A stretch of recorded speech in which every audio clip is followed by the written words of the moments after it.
laksanakan sesuai undang-undang. Laksanakan sesuai apa yang kalian ucapkan. Selamat sore teman-teman.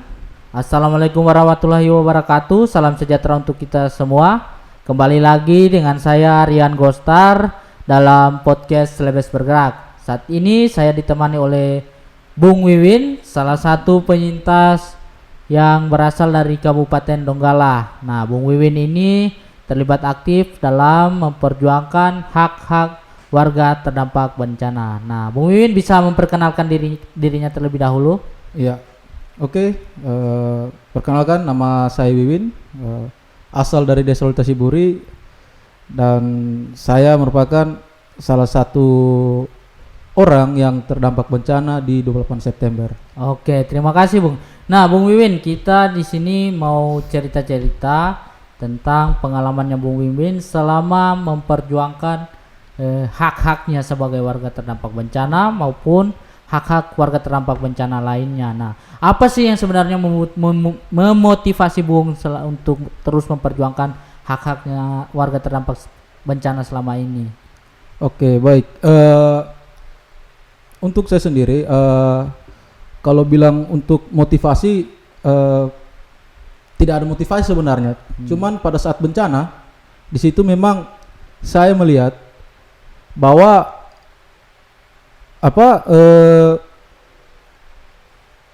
apa yang sebenarnya yang dilakukan oleh negara itu pada saat bencana tidak ada sama sekali. Di mana di sana kita bisa kita lihat sendiri. Pada saat bencana itu mungkin nanti seminggu lewat bencana baru dari pemerintahan itu datang sendiri. Yang mana selama rentan waktu itu korban ini bertahan hidup dengan caranya sendiri. Oke Bung, dari penyampaian Bung ini saya tangkap bahwa yang membuat Bung Wiwin ini begitu keras memperjuangkan haknya itu melihat situasi saat terjadi bencana yang dimana negara tidak hadir pada saat itu. Tepat sekali. Karena negara ini kan sebenarnya warga negara ini kan jelas dilindungi oleh undang-undang. Ya. Dan itu sudah sudah menjadi bukan tapi kewajiban negara sebenarnya. Ya, betul. Tapi pada saat bencana bisa kita lihat sendiri.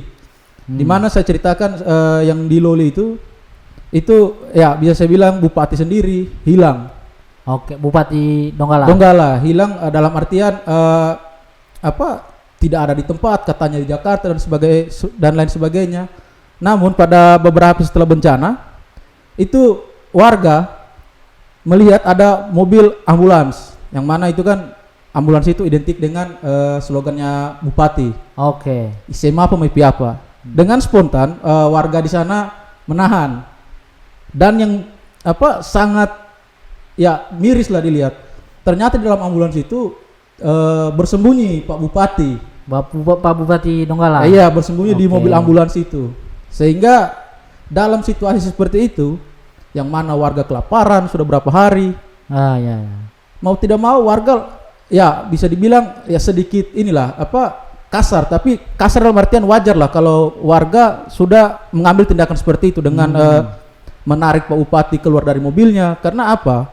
Yang mereka tahu, mereka itu adalah tanggung jawab dari bupati. Iya. Tapi bupatinya sendiri hanya numpang lewat. Oke. Jadi Bung, selama rentan waktu tadi kan disampaikan selama seminggu tidak ada pemulihan dari pemerintah. Iya. Artinya pas waktu terjadi bencana itu memang kelihatan atau memang pemerintah Kabupaten Donggala, provinsi maupun pemerintah dalam hal ini kehadirannya memang tidak dirasakan oleh masyarakat sama sekali tidak ada. Yang jelas itu pada saat itu memang yang hadir dan aktif di dalam saling membantu memang hanya warga. Jadi warga membantu warga. Pemerintah desa pun sebagai pemerintahan yang paling dekat itu tidak ada.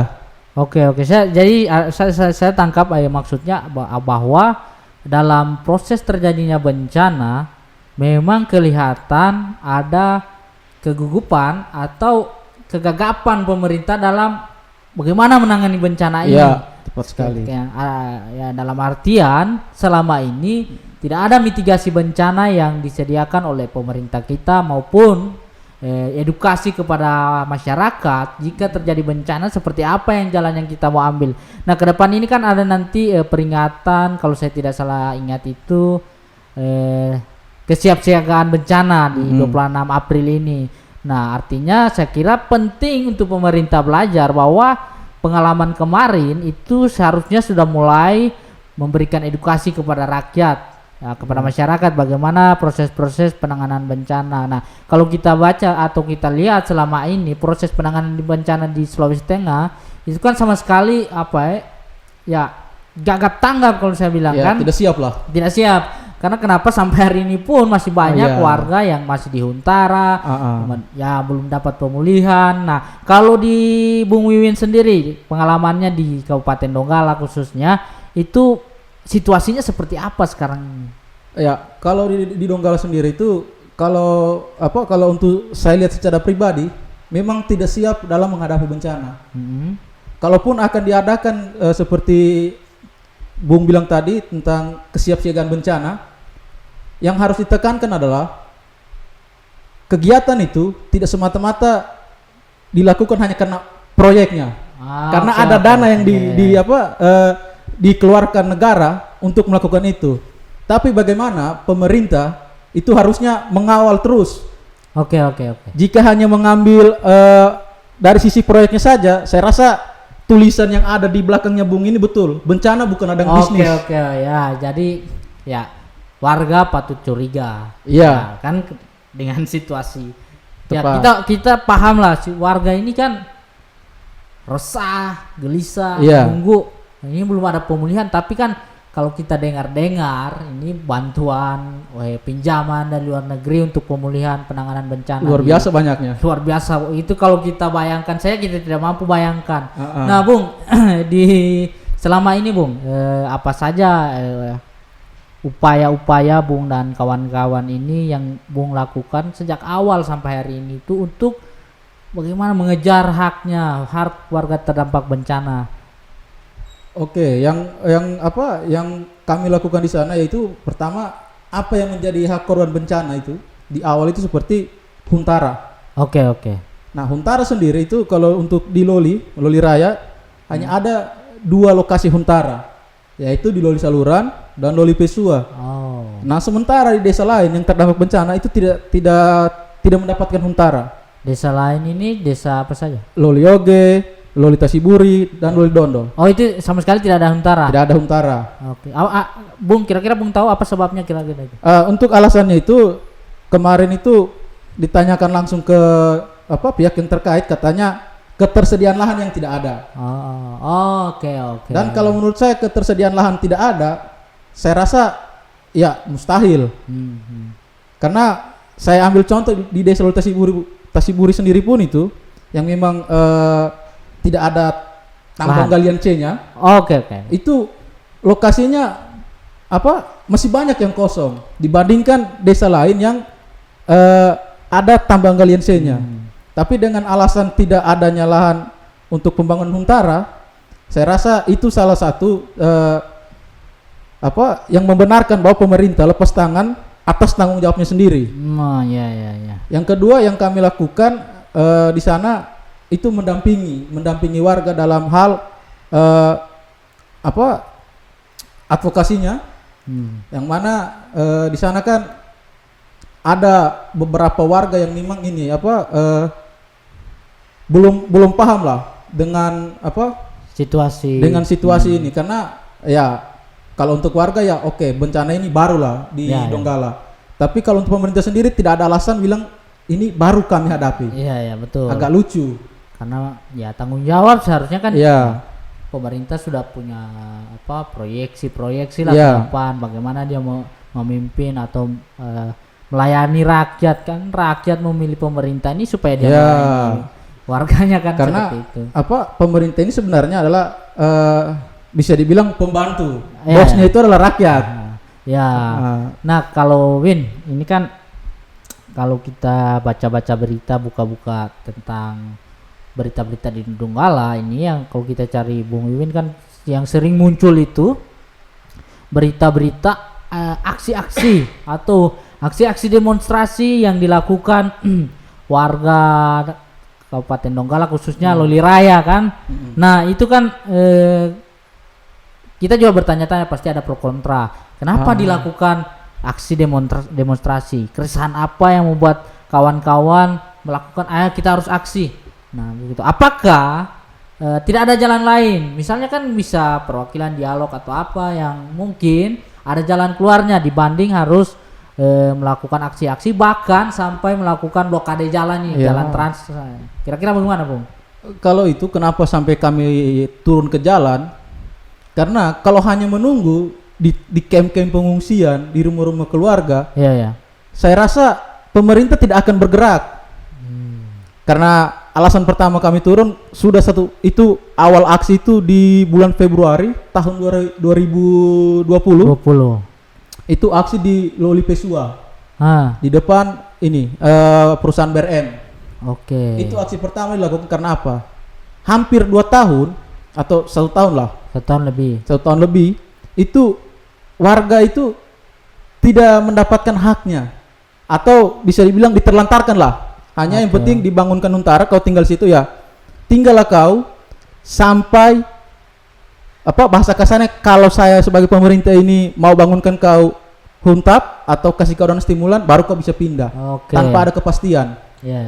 Yang kedua, kenapa ada aksi? Karena sebagian warga yang saya bilang tadi ada yang belum tahu bahwa skema-skema bantuan ini. Seperti kan ada stimulan, yang mana kan itu yang pertama yang selalu diucapkan pemerintah sendiri, seperti yang diucapkan Presiden Joko Widodo pada saat itu datang di Huntara BRM Loli Pesua. Dia bilang akan diberikan yang rusak berat 50 juta, sedang 25, yang ringan 10 juta. Itu di Presiden langsung yang Presiden sampaikan? langsung. Kepada warga? Iya, kepada warga yang terdampak. Tapi ketika sampai di Kabupaten Donggala, itu dibagi ada 2 skema, yaitu stimulan dan hunian tetap. Huntap ya. Hunian tetap ini dibagi lagi, ada beberapa spek, tipe-tipenya. Ada RISA, RIKO, dan lain sebagainya. Sehingga pada waktu sosialisasi di kantor desa, itu memang dari pihak PUPR memang mengatakan, ini ada 2 pilihan, stimulan dan huntap. Tapi pada saat penyampaian itu, pihak PUPR ini seperti memberikan janji bahwa kalau ibu bapak ambil huntap, pembangunannya cepat. Ketimbang stimulan yang agak ribet lah menurut mereka. Sehingga di situ hampir keseluruhan warga itu ambil huntap. Ambil huntap. Setelah mereka ambil huntap, disuruh memilih lagi speknya apa. Di situ hampir semua, bahkan semua warga itu memilih spek tipe RIKO, rumah konvensional. Dalam berjalannya waktu, kan janjinya setahun saja kan dibangunnya huntap ini, berjalan waktu, tidak ada kejelasan dari pemerintah, dari pihak PUPR juga, sehingga ada bukan hanya beberapa, bahkan hampir seluruhnya warga itu, karena sudah mengetahui skema stimulan ini lebih cepat penyalurannya dan tidak begitu ribet, sehingga warga beralih. Beralihnya karena itu tadi lebih cepat, dan pertama mereka seakan-akan dibohongi lah. Katanya hanya setahun, ternyata sampai dengan sekarang tidak jelas. Paham ya. Jadi ceritanya warga ini dikatakan huntap pembangunannya lebih cepat dibanding stimulan ke yang 50 25 berapa tadi? 10 juta. 10 juta itu. Tapi setelah warga memilih hunian tetap, huntap, ternyata sama juga tidak sesuai dengan apa yang disampaikan. Di situ. Nah, artinya itu yang membuat keresahan di warga, kawan-kawan untuk mengejar mengejar haknya. Karena memang saya juga sering jalan-jalan ke Donggala awal-awal itu melihat memang situasinya kok kenapa sudah berapa tahun ini masih begini. Jalan di tempat. Oke. Nah, kalau dari situ kan sudah berapa kali teman-teman ini melakukan aksi? Kan awalnya tadi di bulan Februari. 2020 itu awal aksinya blokade jalan. Waktu itu sweeping sih. Jadi sweeping. Plat merah kita tidak berikan hari itu kami tidak berikan izin mereka untuk berkantor di Donggala. Oke. Karena menurut kami tidak ada gunanya mereka berkantor sedangkan warganya tidak pernah diurus. Oke. Jadi alasan berkantor kan tidak masuk akal. Nah, Bung Wiwin, ini kan kemarin itu yang sempat viral di respon 3 tahun bencana kalau saya tidak salah. Itu kan kemarin di mana situasinya teman-teman juga ikut merespon dengan melakukan aksi. Aksinya pun itu aksi memblokade jalan. Karena memang sudah 3 tahun lebih kalau saya baca-baca beritanya, tuntutannya teman-teman warga terdampak bencana ini sama sekali belum ada terpenuhi. Bahkan sampai sekarang yang sebagian belum ada juga terpenuhi. Nah, kemarin itu bisa Bung ceritakan bagaimana ada insiden lah kriminalisasi yang Bung Wiwin sendiri selaku orang yang merasakan bagaimana kriminalisasi itu terjadi. Pada saat itu memang hampir setiap tahun lah kita adakan aksi seperti itu, memperingati 2 tahun bencana pun kita buat.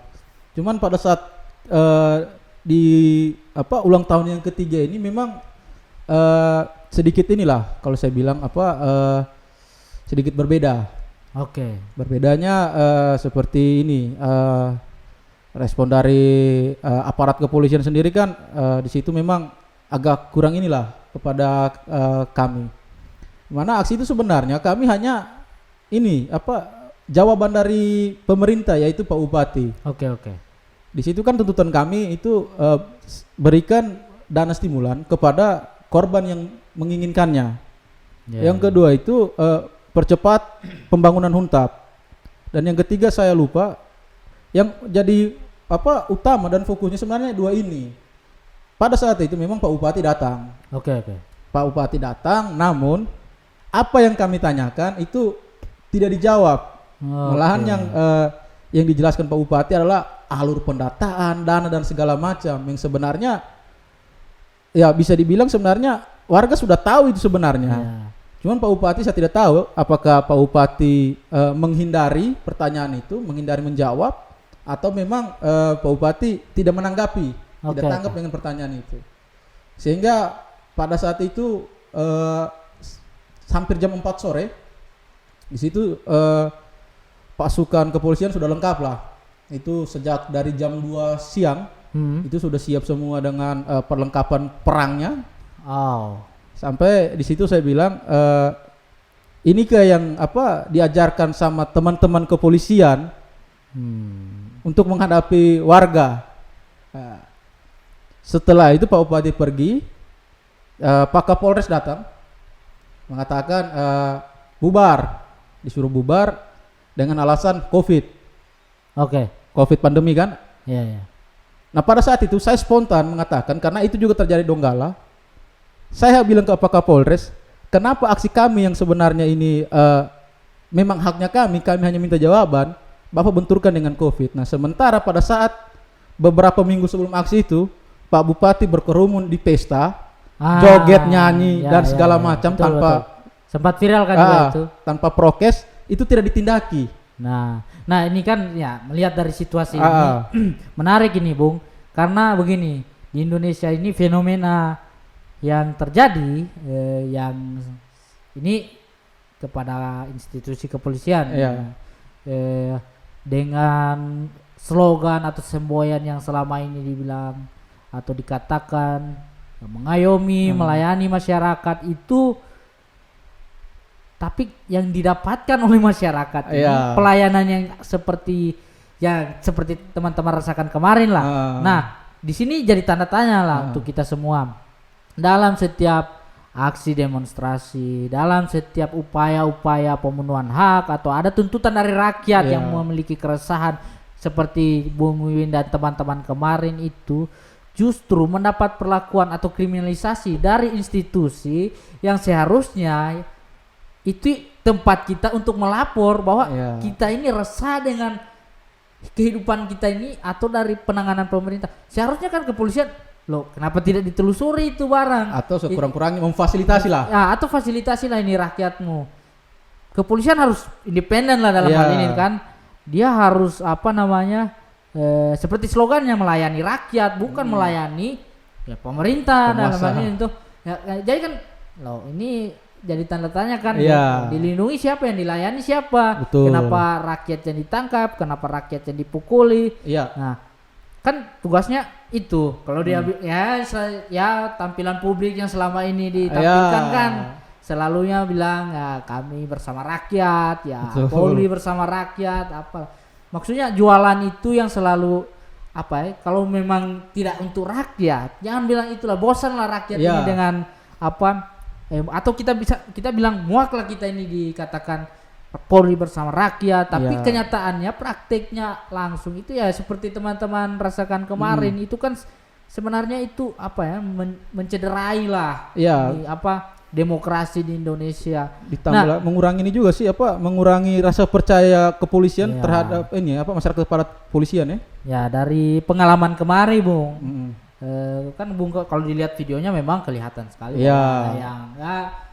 ada ya kita bilang itu kepolisian lah yang mau. Siapa sih yang tidak tahu kepolisian kita yang pakai gaya baju seperti rakyat, lebur begitu. Ya kelihatan lah kalau di dalam aksi-aksi kan kita tahu siapa-siapa nih yang warga yang memang menuntut haknya dan siapa-siapa yang bukan kan kelihatan di video itu jelas siapa yang. Nah apa yang dirasakan saat terjadi? Saya ini dulu menanggapi yang Bung bilang tadi dengan pakaian seperti rakyat. Yang saya rasa lucu sebenarnya pada saat itu yang pakai baju seperti rakyat hanya sedikit. Yang banyak memukuli itu berpakaian lengkap. Lengkap dengan pangkat, nama, lengkap lah. Kemarin dipukul. Iya. Itu kan setelah situ saya bilang tadi kenapa undang-undang Covid ini hanya dibenturkan kepada aksi kami. Situ Pak Kapolres bilang atas nama undang-undang. Atas nama undang-undang itu bisa dipukul. Saya kira bisa dipukul. Kan itu kan. Tapi setelah itu saya tetap bersuara, saya beritahu ke warga, tetap kita tutup jalan karena tidak ada jawaban. Janjinya adalah kita ini buka jalan kalau sudah ada jawaban. Tidak ada jawaban. Setelah itu langsung saya dikepungkan, disudutkan di mobil ini, mobil komando. Di situ yang di depanku hanya beberapa kawan dengan ibu-ibu. Tidak lebih dari 10 orang kawan yang ada di samping saya, dan ternyata yang lebih banyak itu kepolisian. Di situ saya langsung ditarik tangan saya berkeras.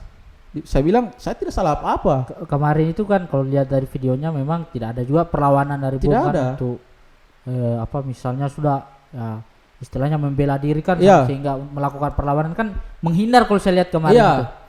Di situ saya menghindar seperti Bung bilang tadi. Cuman semakin lama semakin maju aparat kepolisian. Waktu itu rambut saya ditarik. Setelah saya lihat tidak memungkinkan situasi, saya lari ke belakang, saya terjatuh di di pasir. Di situ kalau yang saya lihat lebih dari 10 anggota kepolisian langsung menghampiri saya pada saat jatuh itu. Di situ ya segala macam lah, dari kaki sampai tangan kena semua lah. Yang Bung rasakan memang ada masuk dengan tameng. Ini harapannya kita ke depan kan. Kepolisian sebenarnya kita berharap kepolisian kita ini dia ya seperti yang menjadi slogannya lah, mengayomi melayani masyarakat. Jika memang kepolisian ini bersama rakyat, minimal dia kasih keluar pernyataan politik bahwa dia memang bersama rakyat dan prakteknya kalau saya juga sih pernyataan politiknya bukan politik memihak ini, tapi politik atas ini atas negara, bukan politik yang seperti terjadi sekarang ini, tapi politik tentang kedaulatan negara dan rakyatnya.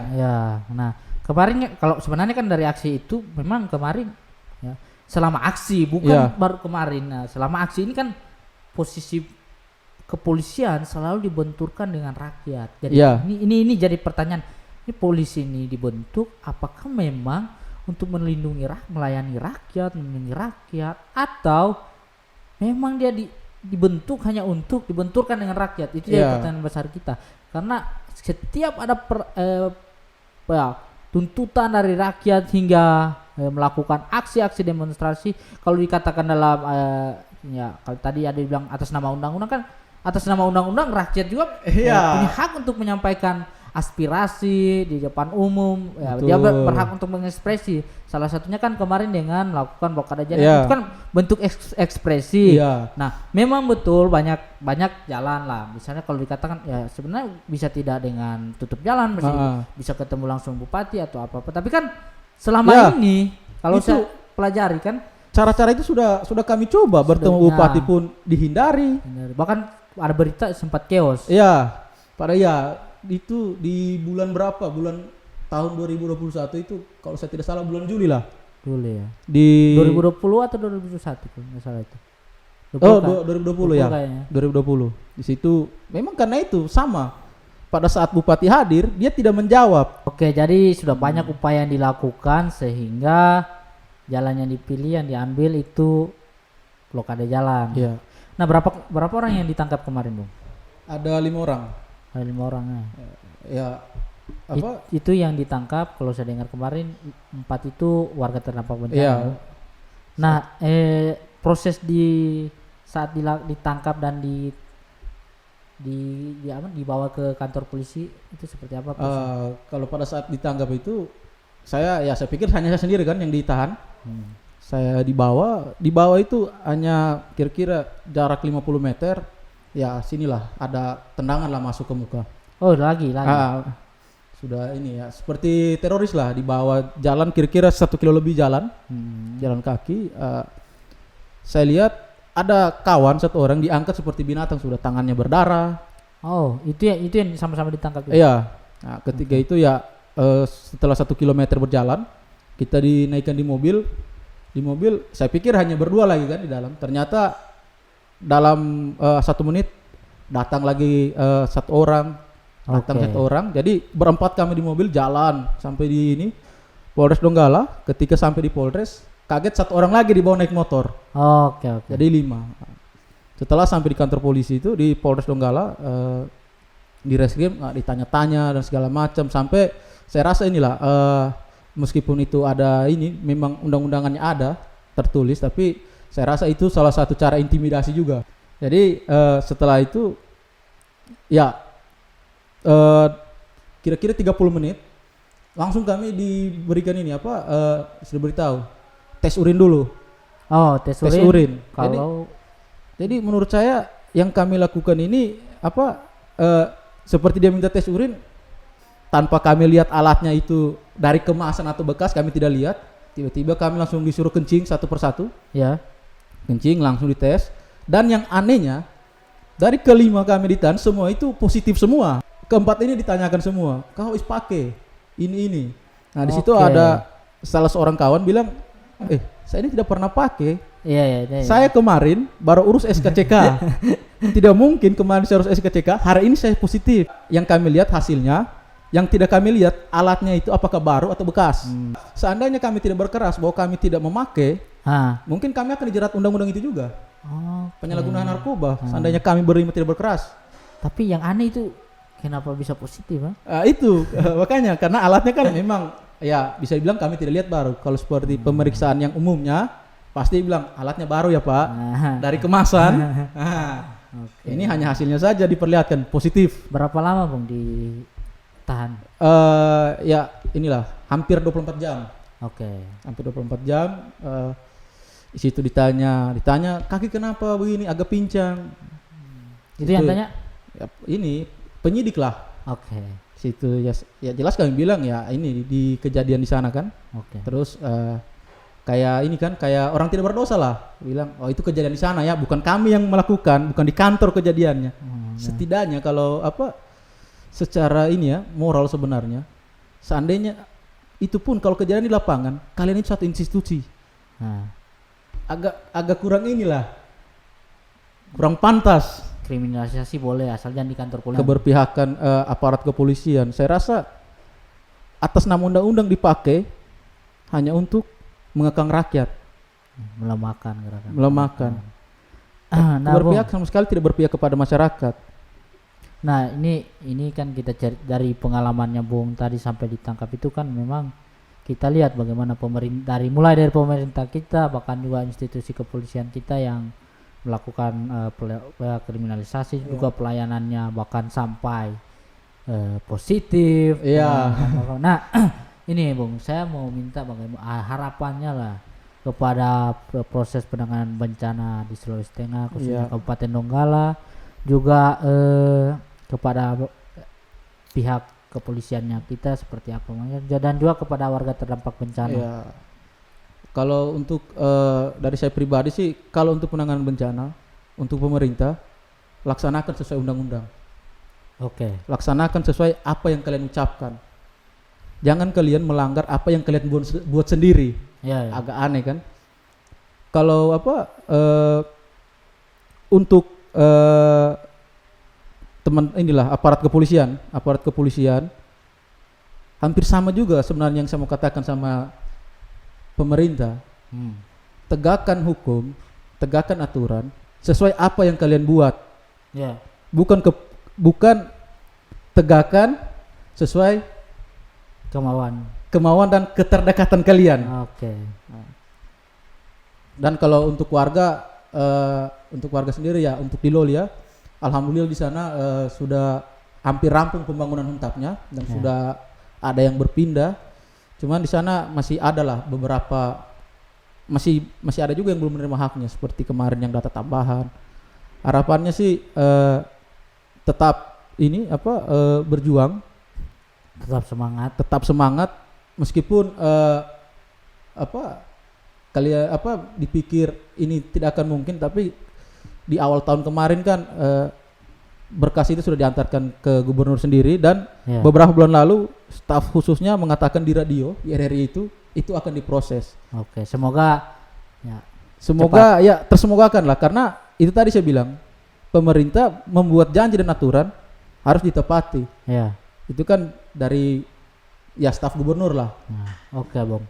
Terima kasih Bung Wiwin, sudah 30 menit lebih lah kita ini bincang-bincang pengalamannya yang menurut saya cukup menarik. Tetap semangat Bung dalam pasti memperjuangkan hak para warga terdampak bencana. Semoga dari podcast ini dapat didengar oleh pihak pemerintah maupun pihak kepolisian kita dalam proses mengawal percepatan penyelenggaraan bencana. Apa yang menjadi pengalamannya Bung Wiwin sampai jadi tangkap, semoga itu tidak terulang lagi. Semoga kawan-kawan yang lain kepada satu tahun ke depannya ada yang berjuang lagi dalam menuntut haknya. Nah, kita ingin negara kita menjadi negara yang seperti apa yang dicita-citakan. Harapannya dari sini semua yang kita bicarakan tadi itu tidak terulang di masa depan. Oke, terima kasih Bung Wiwin sudah setia membagi kisah dalam proses perjuangannya. Kepada teman-teman juga terima kasih sudah mendengar podcast kita pada sore hari ini. Saya ucapkan selamat sore, salam sejahtera untuk kita semua. Assalamualaikum warahmatullahi wabarakatuh.